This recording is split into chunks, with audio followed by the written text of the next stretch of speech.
आपण पाहिलंय की आतापर्यंत सलमानच्या सगळ्या गर्लफ्रेंड्सना बॉलिवूडमध्ये लॉन्च करण्यासाठी सलमानने खूप मेहनत घेतली आहे. परंतु यासाठी सलमानच्या जिगरी दोस्तने काहीतरी केलंय हे आधी पाहिलं नव्हतं, पण आता ते घडलंय.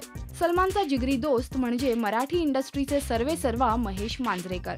सलमान सध्या डेट करत असलेल्या युलिया वंतूरला मराठीत लॉन्च करण्याचा मक्ता महेश मांजरेकरांनी घेतलाय आणि त्यांच्या आगामी रुबिक्स क्यूब या मराठी चित्रपटात युलिया वंतूरचा स्पेशल परफॉर्मन्स आहे. एक गाणं तिने गायलंय आणि परफॉर्मही केलंय. रुबिक्स क्यूबच्या म्युझिक लॉन्चला तिने ते परफॉर्मही करून दाखवलं. युलियाला मराठीत येण्याची ही संधी महेश मांजरेकरांनी उपलब्ध करून दिली आणि जीवाभावाचा त्यांचा मित्र सलमान या फंक्शनसाठी उपस्थित राहिला. परंतु सलमानला मात्र तिचा परफॉर्मन्स पाहायला मिळाला नाही.